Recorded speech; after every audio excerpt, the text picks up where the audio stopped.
ഇന്ന് ഞാൻ പരിചയപ്പെടുത്തുന്ന, അതായത് ഞാൻ പോകുന്ന അമ്പലമാണ് ജാഗേശ്വർ ധാം ക്ഷേത്രം എന്ന് പറയുന്നു. ഉത്തരാഖണ്ഡിലെ അൽമോറ ജില്ലയിൽ സ്ഥിതി ചെയ്യുന്ന ജാഗേശ്വർ ക്ഷേത്രത്തിൽ അറൗണ്ട് 124 ശിലാക്ഷേത്രങ്ങളുണ്ട്. ശിവന് സമർപ്പിച്ചിരിക്കുന്ന ക്ഷേത്ര സമുച്ചയത്തിൽ നമ്മുടെ 8ാമത്തെ ജ്യോതിർലിംഗം, അതായത് 12 ജ്യോതിർലിംഗങ്ങളിൽ നാഗേഷ് ജ്യോതിർലിംഗം ഇരിക്കുന്നതായിട്ട് വിശ്വസിക്കപ്പെടുന്നു. കൂമേൺ മേഖലയിലെ ജാട്ട് ഗംഗ നദീതടത്തിൽ 1870 മീറ്റർ ഉയരത്തിൽ സ്ഥിതി ചെയ്യുന്ന ഈ സ്ഥലം ഈ ഏരിയയിലെ ഒരു ഇന്ത്യയിലെ തന്നെ ഒരു പ്രശസ്തമായിട്ട് ഒരു അമ്പലമാണിത്. ദേവദാരു വനങ്ങൾ, അതായത് മനോഹരമായ കുന്നുകളും ദേവദാരു വൃക്ഷങ്ങളും താഴ്വരകളും കൊണ്ട് അലങ്കരിച്ച ഈ സങ്കേതം ശരിക്കും ഫോട്ടോഗ്രാഫർമാരുടെ പ്രധാന ആനന്ദമാണ്. അവർക്ക് അവിടെ വന്നു കഴിഞ്ഞാൽ അവർക്ക് അത്രയും എടുക്കാനുണ്ട്, അത്രയും കാഴ്ചകളുണ്ട്. അമ്പലത്തിൽ തന്നെ ഒരു പ്രധാന ആകർഷണങ്ങൾ, ഒരു സംയുക്ത ദേവദാരു മരമുണ്ട്. അത് വലിയ കൈകളുള്ള ഒരു ഭീമം വൃക്ഷം. അതിനെ ചുറ്റിക്കഴിഞ്ഞാൽ നമുക്ക് എന്താ പറയുക, നമ്മൾ വിചാരിച്ച ആഗ്രഹങ്ങളൊക്കെ കിട്ടുമെന്ന് പറയപ്പെടുന്നുണ്ട്. ഞാൻ അമ്പലത്തിലെത്തുമ്പോൾ അത് കാണിച്ചു തരാം കേട്ടോ. ഈ അമ്പലത്തിലെ മറ്റു പ്രത്യേകത എന്ന് വെച്ചിട്ടുണ്ടെങ്കിൽ പടിഞ്ഞാറ് അഭിമുഖമുള്ള ശിവക്ഷേത്രമാണ്. അതിൽ നന്ദി, നമ്മുടെ നന്ദി ദേവൻ അറിയാലോ എല്ലാവർക്കും, ശിവഭഗവാന്റെ. പിന്നെ സ്കണ്ടി രണ്ട് സായുധ ദ്വാരപാലകരുണ്ട്. ക്ഷേത്രത്തിനകത്ത് സ്വയംഭൂ എന്ന് പറയുന്ന ഒരു ശിവലിംഗമുണ്ട്. അത് 2 ഭാഗങ്ങളായിട്ട് തിരിച്ചിരിക്കുന്നത്. വലിയ ഭാഗം ശിവനെ പ്രതിനിധീകരിക്കുന്നത്, മറ്റേ പകുതി പാർവതി ദേവിയാണ്. പിന്നെ ശിവലിംഗത്തിൻ്റെ പിന്നിൽ ചന്ദ് രാജാക്കന്മാരുടെ 2 അഷ്ടധാതു പ്രതിമകളും ഉണ്ട് കേട്ടോ. എന്താണ്, ഞാൻ അവിടെ അന്വേഷിച്ചപ്പോൾ ത്രിപാൽ ചന്ദ്, ദീപ് ചന്ദ്. പിന്നെ ക്ഷേത്രത്തിലെ അഖണ്ഡജ്യോതി പണ്ട് മുതലേ ജലിക്കുന്നതായിട്ട് പറയപ്പെടുന്നുണ്ട്. ഈ ക്ഷേത്രത്തിൻ്റെ ചുവരുകളിൽ വിവിധ കാലഘട്ടങ്ങളിൽ 25ലധികം ലിഖിതങ്ങളുണ്ട്. സംസ്കൃതം ബ്രഹ്മിയാണ് ഭാഷ.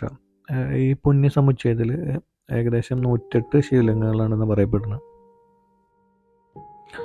ജാഗേശ്വർ ധാം ജ്യോതിർലിംഗങ്ങളൊന്നായിട്ട് അറിയപ്പെട്ടിരുന്നു. 10 ജ്യോതിർലിംഗങ്ങൾ നാഗേശം ദാരുദേവൻ എന്ന് പറയുന്നത്.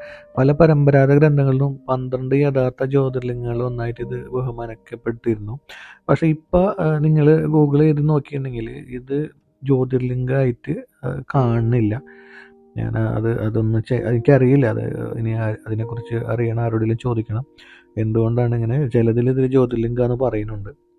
ഞാൻ അവിടെ പോയപ്പോൾ ഒരു ഗൈഡ് പയ്യൻ പറഞ്ഞത് ജ്യോതിർലിംഗമാണ്. പക്ഷേ നിങ്ങൾ ഗൂഗിൾ ചെയ്ത് നോക്കുമ്പോൾ അത് ജ്യോതിർലിംഗം അല്ലാന്നും പറയുന്നുണ്ട്.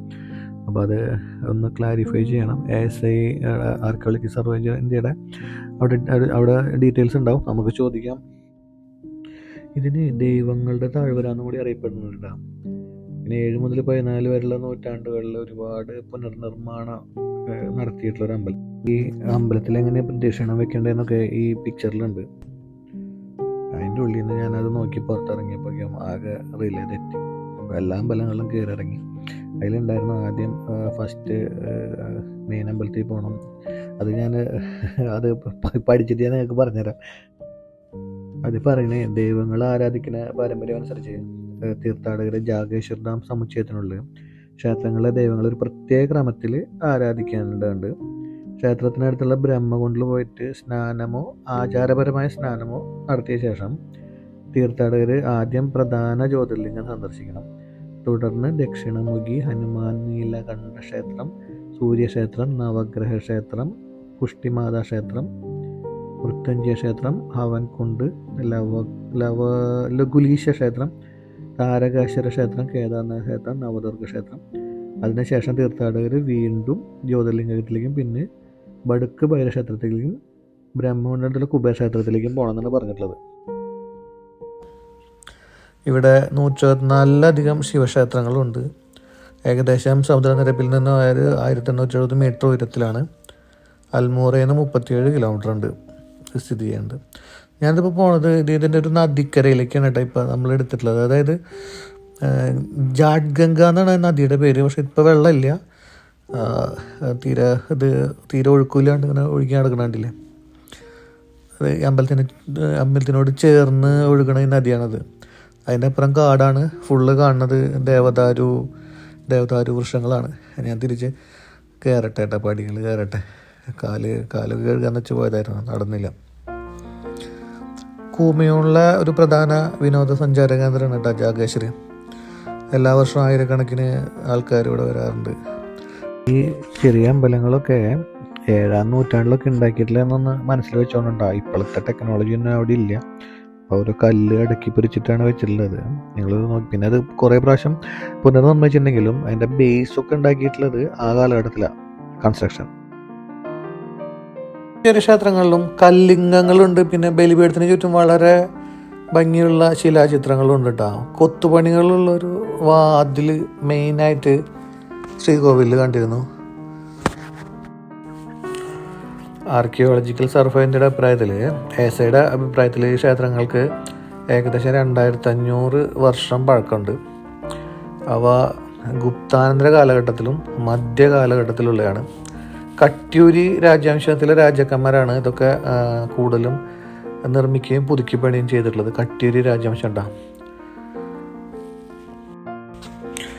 കുറച്ചു കാലം മുന്നേ മനുഷ്യരുടെയും ആത്മീയ രൂപങ്ങളുള്ള കൊത്തുപണികളുള്ളൊരു ചുവന്ന മണൽക്കല്ല് സ്തംഭം അവിടെ നിന്ന് കിട്ടിയിരുന്നു. അത് BC 1-ാം നൂറ്റാണ്ടിലാണ് ഈ സ്തംഭം നിർമ്മിച്ചതെന്ന് പറയണ്ടായിരുന്നു കേട്ടോ. ശരിക്കും ഇവിടെയൊക്കെ പോകുമ്പോൾ നല്ലൊരു ഗൈഡ് വേണം. ഇത് ഓരോ മുറിമുക്കന്മാർ നമ്മൾ കുറേ ഗൂഗിൾ ചെയ്ത് കണ്ടുപിടിക്കണം. ഇതാരും പറഞ്ഞു തരില്ല, അവരും പറഞ്ഞിട്ട് കാര്യമില്ല. അത്രയധികം ജനങ്ങൾ വരുന്നത്, കുറേ ആൾക്കാർ ഭക്തിയായിട്ട് വരുന്നത്, കുറച്ച് ആൾക്കാർ എൻ്റെ ഹിസ്റ്ററി അറിഞ്ഞിട്ട് വരുന്നത്. പക്ഷെ നിങ്ങൾ ആ വീഡിയോസ് ഒന്ന് ശ്രദ്ധിച്ച് നോക്കൂ. എത്ര 125ഓളം ചെറിയ അമ്പലങ്ങൾ കണ്ടോ. അതിൻ്റെ ഉള്ളിൽ പൂജാരിക്ക് കടക്കാൻ പോലും പറ്റില്ല. ഇത് കാണുന്നത് വലുതാട്ടോ, ഈ കാണുന്നത് വലിയ അമ്പലം. അതിൻ്റെ മേലുള്ളത്, എല്ലാത്തിൻ്റെയും മേലെ നോക്കിക്കോ, അതൊരു ടിബറ്റൻ ശൈലിയാണ് കേട്ടോ. നേപ്പാളിൽ നിന്ന് കടം കൊണ്ട് നമ്മൾ ചെയ്തതായിരിക്കാം. അതല്ലെങ്കിൽ അവരും ആരാധിച്ചിട്ടുണ്ടാവും എന്ന് വിചാരിക്കണം. കാരണം നമ്മുടെ നാട്ടിലുള്ള പോലെയല്ല റൂഫിൽ കാണിച്ചിട്ടുള്ളത്. ഒന്നും ചവിട്ടാൻ പറ്റില്ല. കാരണം ശ്രദ്ധിച്ച് നടക്കണ ശിവലിംഗം പറഞ്ഞ കണ്ടോ. ഇതിനൊരു റെക്കോർഡുണ്ട് കേട്ടോ. ഈ ലോകത്തിലെ ഒരു സമുച്ചയത്തിൽ സ്ഥിതി ചെയ്യുന്ന ഏറ്റവും വലിയ ക്ഷേത്രങ്ങളിൽ ഒന്നാണ് ജാഗേശ്വർ ധാം. ഇതിൻ്റെ സമുച്ചയത്തിലെ ചെറുതും വലുതായിട്ട് 125 ക്ഷേത്രങ്ങളുണ്ടല്ലോ. അപ്പോൾ അതിൻ്റെ ആയിരിക്കും.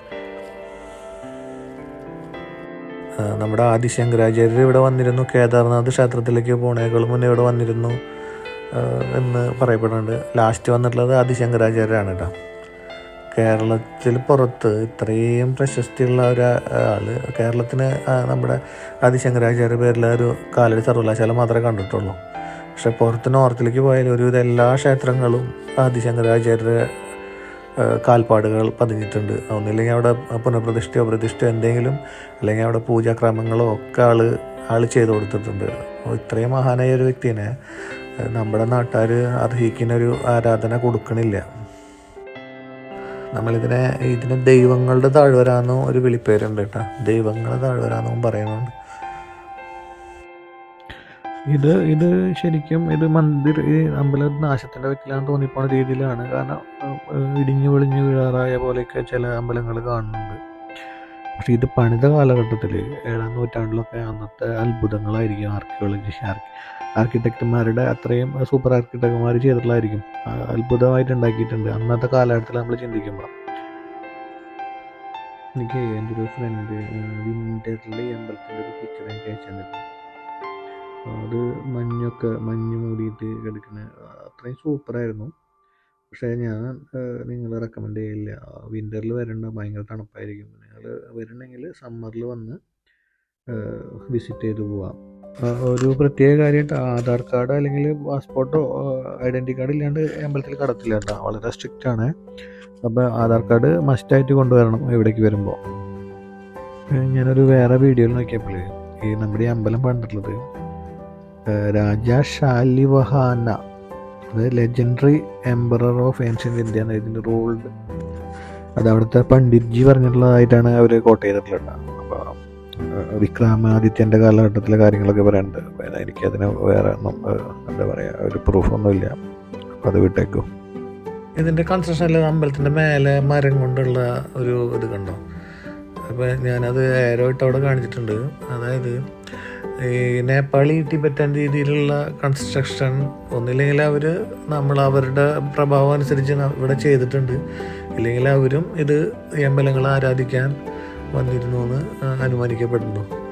എൻ്റെ കാണാൻ എൻ്റെ ടോപ്പിൽ ഇപ്പോൾ കണ്ടോളൂ, അതിൻ്റെ മേലെ കണ്ടോ ടോപ്പിൽ മരം കൊണ്ടുണ്ടാക്കിയിട്ടുള്ളത്. അതിൽ അമ്പലം കഴിഞ്ഞു അതിനെ പുറത്തിറങ്ങി കുറച്ച് ഡെക്കറേഷൻ സാധനങ്ങൾ, ശിവലിംഗങ്ങളും ചെറിയ ചെറിയ മാലകൾ ഒരു കടയിലേക്ക് വിളിച്ചിരിക്കാം. കഴിഞ്ഞു നമ്മൾ പോവാണ്. അപ്പോൾ ജാഗേശ്വർ ധാം കണ്ടു കഴിഞ്ഞ് നമ്മുടെ കാറ് പാർക്ക് ചെയ്ത് തപ്പി പോവാം. അവിടെ നിന്ന് കാണാനില്ല, നോക്കട്ടെ. ഇതാണ് കേട്ടോ മെയിൻ ഗേറ്റ്. അത് നമ്മൾ അപ്പുറത്തോട് വന്നപ്പോൾ അതിന് ആകെ തെറ്റിപ്പോയത് ഫസ്റ്റിൽ തന്നെ. ഡ്രൈവർ കൊണ്ട് നിർത്തിയത് ആ ബാക്കിൽ, അതിൽ കൂടെ അങ്ങോട്ട് കയറി ഒരു തല തിരിഞ്ഞു പോയി. ഇപ്പോൾ പോകണ കേട്ടോ, ഇപ്പോഴാണ് മനസ്സിലായി. Bye bye.